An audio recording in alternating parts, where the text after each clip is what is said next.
Assalamualaikum warahmatullahi wabarakatuh. Nama saya Nila Maya Safira dari kelas M22C dengan NIM 22030214089. Di sini saya akan mempresentasikan Pancasila sebagai sistem etika politik.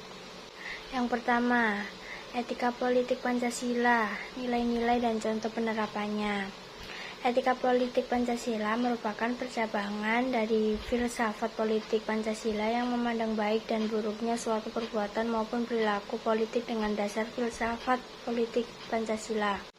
Nilai-nilai etika yang dapat kita temukan dalam Pancasila dimanifestasikan dalam bentuk tatanan seperti berikut. Yang pertama, tatanan bermasyarakat memiliki nilai-nilai dasar seperti pelanggaran akan eksploitasi semua manusia. Yang kedua, tatanan bernegara memiliki nilai-nilai dasar merdeka, berdaulat, bersatu, adil, dan makmur.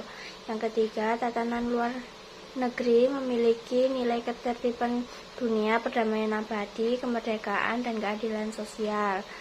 Tatanan keempat, tatanan pemerintahan daerah dengan nilai-nilai permusyawaratan yang mengakui asal-usul atau latar belakang keistimewaan daerah.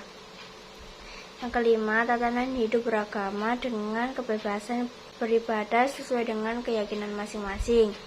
Yang keenam, tatanan bela negara, hak dan kewajiban warga negara untuk membela negara. Yang ketujuh, tatanan pendidikan dengan tujuan mencerdaskan kehidupan bangsa. Yang kedelapan, tatanan berserikat, berkumpul dan menyatakan pendapat. Yang kesembilan, tatanan hukum dan keikutsertaan dalam pemerintahan. Dan yang terakhir, tatanan kesejahteraan sosial dengan nilai dasar kemakmuran bagi seluruh masyarakat. Contoh penerapan etika politik Pancasila. Contoh kasusnya dapat kita temukan dalam kegiatan kampanye yang harusnya sesuai dengan etika Pancasila. Dalam kampanye, orang-orang dapat menjalankan dengan caranya, akan tetapi harus tetap dengan memegang prinsip sebagai berikut. Yang pertama, tetap menjaga keamanan pihak lain, tidak merugikan orang lain, dan menjaga hubungan baik dengan sesama agar tetap harmonis seperti pada sila kedua dan ketiga. Yang kedua, mematuhi ketentuan dan peraturan dalam kegiatan kampanye yang mencerminkan sila keempat. Yang ketiga, memiliki tujuan akhir kemakmuran dan kesejahteraan hidup bersama seperti pada sila kelima. Dan yang keempat, mempertanggungjawabkan semua perbuatan saat kampanye yang tidak akan lepas dari pengawasan Tuhan Yang Maha Esa dengan representasi sila ke-1. 2. Contoh Pancasila sebagai etika politik. Yang pertama, dalam pluralisme, yaitu kebebasan memeluk agama di Indonesia sesuai dengan agama-agama yang diakui di Indonesia. Toleransi terhadap kegiatan peribadatan dan perayaan hari raya suatu agama tertentu, dan pemberian jaminan, perlindungan, dan keamanan terhadap upacara keagamaan suatu agama yang berlangsung di Indonesia. Yang kedua, dalam hak asasi manusia, yaitu kebebasan penyampaian pendapat seperti yang dijelaskan pada Undang-Undang tahun 1945 pasal 28. Kebebasan berpikir dan mencari informasi dalam kehidupan politik Indonesia, dan semua warga negara berhak menjadi figur pemimpin dan wakil rakyat dengan memenuhi syarat-syarat yang berlaku.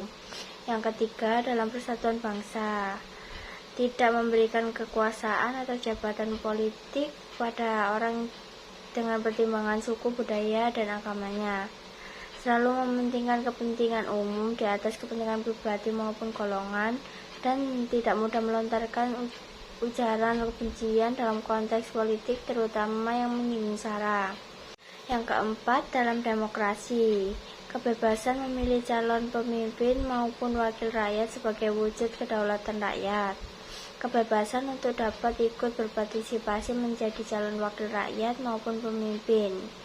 Menjadikan musyawarah untuk mufakat sebagai metode penetapan kebijakan. Dan terbukanya ruang publik bagi masyarakat untuk menyampaikan aspirasinya. Dan yang kelima, terakhir, dalam keadilan sosial, yaitu tidak mendiskriminasi menurut jenis kelamin untuk semua warga negara yang mempunyai potensi untuk duduk di kursi kepemimpinan. Semua warga negara mendapat perlakuan yang sama dan memperoleh fasilitas untuk mendukung kegiatan politisnya.